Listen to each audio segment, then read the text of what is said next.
What's up, people? So a lot of people ask me, how do I get legs this big? So here is my leg day. I wanna be oh na na na na. Today I'm going to show you just like last week, how and why I train this way. Wow, it's humid.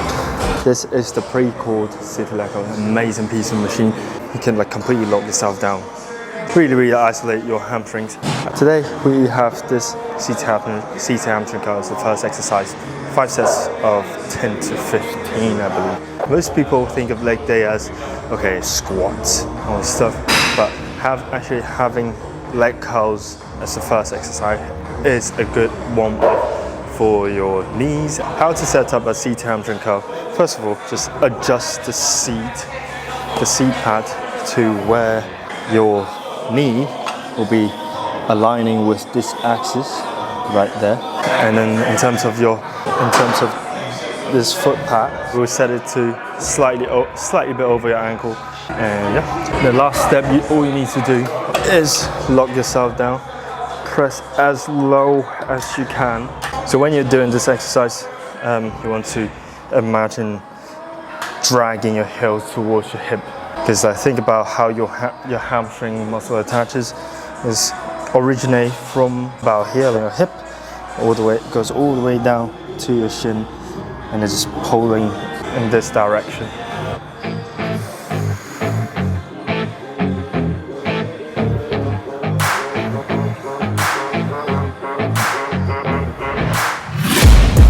Taking shots at the enemy, I'm gonna make it to the top, leave a legacy. If I got something to say, you better let me speak. Turn it up a new degree, bitch, you ain't seen anything. I pop off with the new rock, electronic, blow the sonic roof up. I'm too honest when I take a...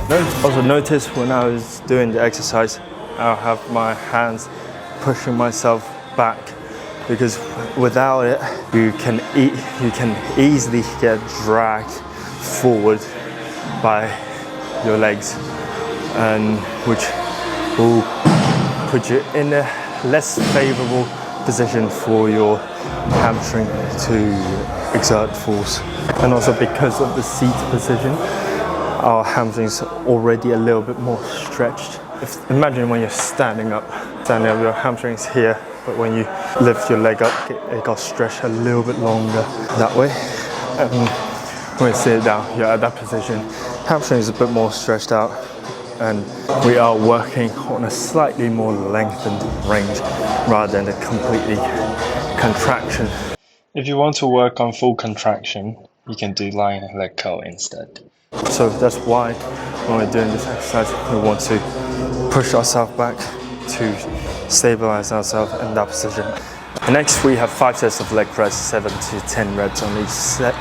Why we're not doing squat, hack squat, stuff like that, the machine just takes off a little bit central nervous system fatigue, and it's slightly safer when you load up a bit more weight.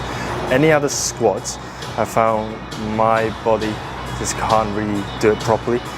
Well, I used to be able to do it, when I was in uni I was a powerlifter, and then after lockdown my body just completely forget how to squat properly, and whenever I do squats, all the pressure just goes through my knee, and ended up I had patellar tendonitis for almost a year, and I had to stop training or cut off the range of motion for a very long period of time, and then dropped off the weight. I was almost squatting 5 plates on the hack squat, and I have to drop it down to 2 plates, start slowly building back up from there.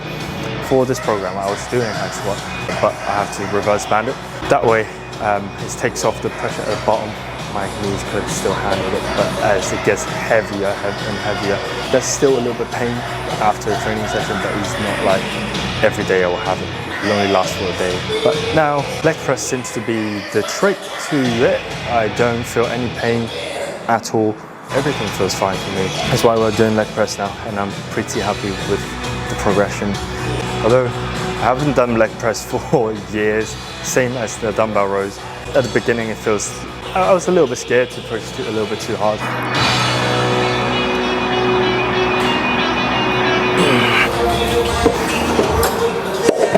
So because of my previous injury, whenever I do any let's say leg press, squatting movements, I will have to be a bit more meticulous, a bit more careful about what I'm doing. Even in the concentric part of the exercise, I still will pay a bit more attention to how I do the exercise, how I move. The way I do it is imagine my feet gliding forward, contract the muscle that way, extend my knees that way, rather than just like imagine you're pushing your foot up. Need to take the noose off. You cannot save me, 'cause I don't need saving. It's everything I've been chasing, all here for the taking. Don't wanna test your luck with. Finished 5 sets of leg press. Yeah, that is it mainly for the legs. There's no secret to my leg session. It's just high quality reps, high quality sets. Yeah. Right now, I'm only training my legs like the weekly volume is only 5 sets. That's it. I used to train a lot higher volume, and now only 5 sets. They are still fucking growing. So that's the proof that it's just the genetics. I'm just doing the bare minimum work. I'm very lucky.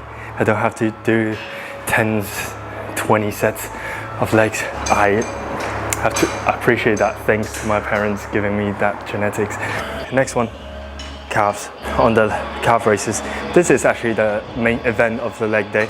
Leon put in a bit more emphasis on the control of the concentric and eccentric, and then the tempo is the most important thing for the calves. And since then, my calves have been growing quite a lot. The same as the quads, the volume for calves is not even that high. It's just, I think, yeah, it's only 3 sets a week, and then they're growing now. But before, when I was doing more volumes, yeah, I was like chasing the weights, the reps a bit too much, resulting in my poorer quality of reps. So now we are just like really focused on the tempo and make the reps count, and they're growing. With me, I think I've had enough disease. I'm sick of all the bad thoughts, people who are half-nots. You were not as tough as. So the tempo on the standing calf races right now is 3 count eccentric, 1 count pause, 3 count concentric, and 1 count pause. It's not too bad. It's not actually not too bad. Before this block, it was 3 count eccentric, 3 count pause, 1 count concentric, and 1 count pause. That I will forever remember. I will forever remember that kind of feeling, because during that 3 count pause, I can feel all the tendons next to my toes. They are like on the edge of breaking. I can feel them. Like, imagine they are like Spider-Man trying to hold onto that train, or the boat got cut in half. Lastly, ab crunches. This is simple. How I do it is just like imagine bringing the origins and insertion to the middle point of your abs. So just bring in your rib cage and your hip together. So literally just that. And just focus trying to just use your abs rather than using your arms to bring yourself in. That's it.